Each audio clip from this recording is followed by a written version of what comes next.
What's up, guys? Grizz Wizard here, coming back for another trailer reaction. Somehow, Deathstalker has returned. Man, there is a trailer out there for a reboot of Deathstalker by Steven Kosatski. The original Deathstalker came out in 1983. It was basically like a low-budget knockoff of Conan the Barbarian, and it achieved cult status over the years. It's got a couple of sequels that I haven't actually seen. I have seen the original, though. It was starring Rick Hill and the legendary Lana Clarkson, who was in a bunch of sword and sorcery movies, and they got murdered by Phil Spector. Very sad story. So this reboot project started on Kickstarter. It got fully backed, and now we've got this trailer, and it's going to premiere next month at the Fantastic Fest Film Festival. So I'm pretty excited. I actually really like the original Deathstalker. It's tongue-in-cheek, it's very campy, it's very silly, but it's fully my vibe in terms of like the kind of fantasy that I love. Like, I'm a big fan of sword and sorcery in general. Deathstalker, Beastmaster, Conan the Barbarian, like Red Sonja, the whole genre. Not to mention that, like, all the key art for this movie was like done by Boris Vallejo. It's like the most fantastic art. But anyway, I'm trying so hard to like wrap my mind around Deathstalker with the sensibilities of 2025. Like, can they even do that anymore? Can they pull that off? Let's find out. Let's check out the trailer. Without further ado, Deathstalker. Let's do it. Okay. Who is he? They say he was once a knight. Before the war against the Dreadites. Oh, sick. This all looks very practical. Surgeon with a sword. Surgeon with a sword. Oh, wow. Okay. Okay. He answers to only one name. This looks like a good time. What name would that be? Deathstalker! Oh man. Oh, they're just leaning right into it. This is gonna be fun.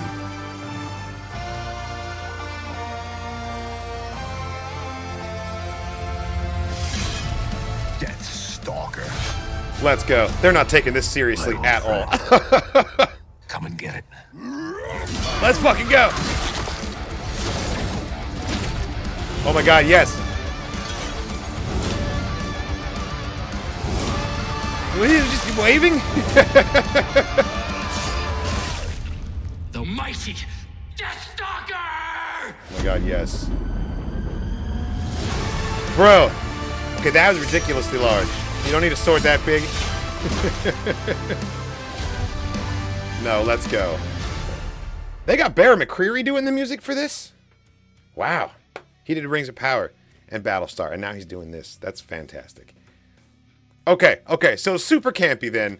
Very self-aware. You can tell just from this, like, they already know what they're doing here. They're not trying to make like a gritty, like, world-weary, like, wow, it really makes you think, like, version of Deathstalker. And I was a little bit afraid of that because we've gotten so much of that recently with, like, remakes of classic 80s properties have become, like, a little bit too, I don't know what the word is, but this seems like it's going to be just, like, some proper nonsense.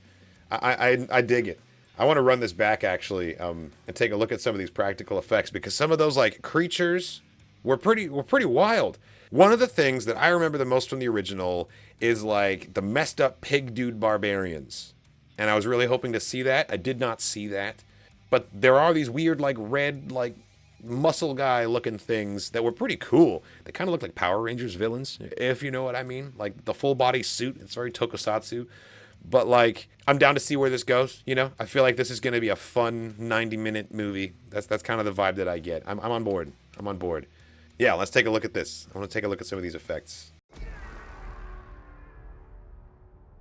Who is he? They say he was once a knight. I appreciate the music choices, too. I like that it breaks out into metal. They're definitely going for an aesthetic that I'm all about. Okay, so first, this guy right here. This is a pretty sweet freeze frame, if I say so myself. Like, this looks pretty badass. He's swinging that shit. He's got, like, yeah, it's like it's an armored suit, but he also could be like a monster. Everything kind of looks like cartilage and mandibles, and like it's all like quite organic, you know? but it could also just be like crazy red armor that some guy is wearing. I'm thinking of like Dracula, when Gary Oldman played Dracula in the beginning of the movie, and he's wearing, you know, his red armor. Kind of gives me that vibe at the same time. He's fighting with what very much looks like a katana style sword too. Like there's a lot going on here. I'm digging it though. Against the Dreadites. The Dreadites. Surgeon with a sword. I've seen that old man in so much stuff too. Yeah, no, they look cool. They look cool. They're completely unrecognizable to me. I don't remember anything resembling this in the original. So I think the reboot is really gonna kind of reimagine it. I don't know if we're gonna get the same story or if it's gonna be like a Deathstalker in name only kind of thing. Either way. You know, I'm definitely checking this out. I'm gonna react to this, I think. Yeah, they're in on the joke. No, this is being handled the correct way. The answers to only one name. Produced by Slash. What name would that be? I recognize him. I don't remember what I know him from, though. Also, the fact that they're using the original logo as well. Okay, so first weird bad guy mummy type thing right here. Looking like, yeah, looking like he stepped right out of Power Rangers or like Beetleborgs. I dig it. I like how fully sword and sorcery we're going with it. Like unnatural undead things. Okay, glowing amulet with some eyes lighting up. There's Doodad. There's our wizard. I know Patton Oswalt is in this thing somewhere. His name's on the poster, so I'm guessing that this is him because I did not see anyone in this trailer that like resembles him. So I'm thinking he's a voice. And look at this little guy. He actually looks great. I really hope he's a puppet, if anything. He's gonna be like the yogurt type character. I was gonna say Yoda, but like, nah, he's more of a yogurt for sure. Yeah, no, that's great. I like his little cloak. Yeah, Patton Oswalt's performance might make or break this movie. So here's hoping he really brings it with this little doodad.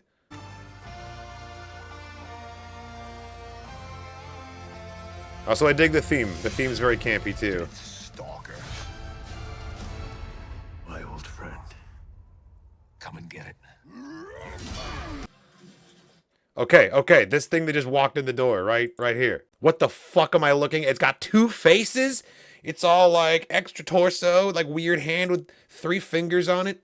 And then he just like straight roundhouse kicks it in the next shot. Like this is some proper nonsense. I feel like if this had come out like 15 years ago, Julie Strain would be in this movie. And it would be a great time.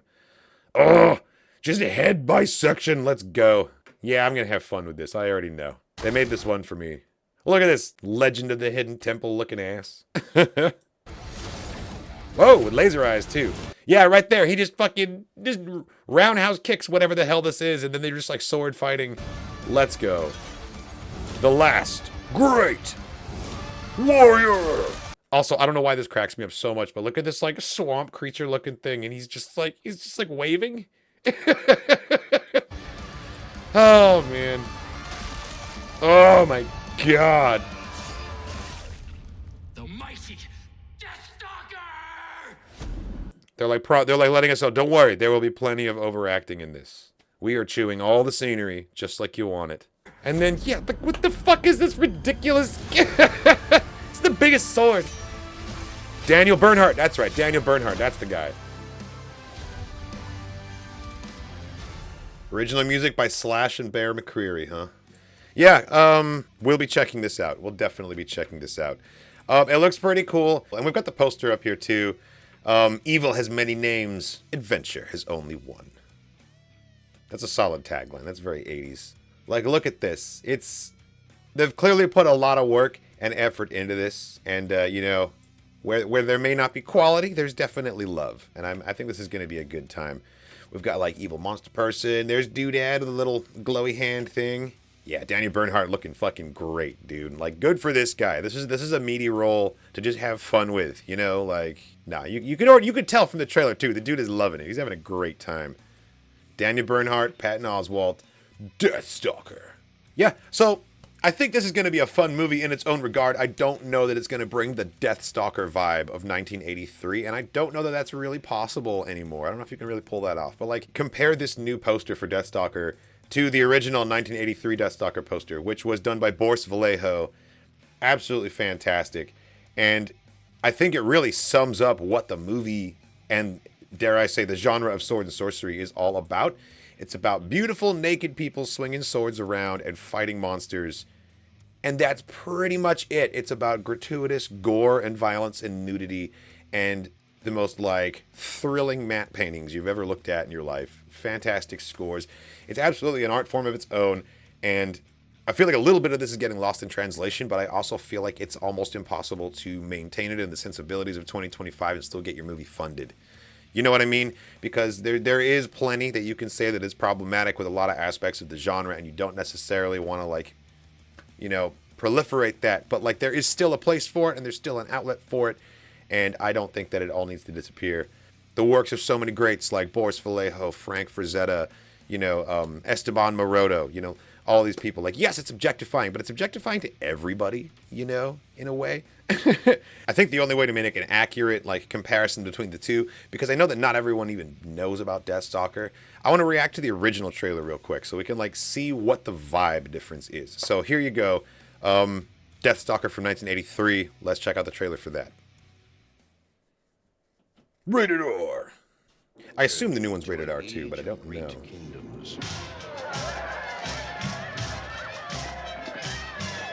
Instant Conan the Barbarian vibes, right? Because that was the point.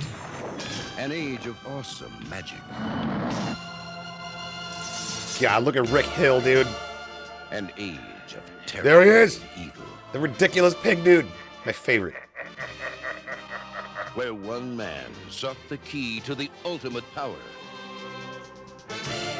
Dude was literally built like a Greek god. He was this close to playing Conan the Barbarian. He was the man they called Deathstalker. Reunite the three powers. You will be the power.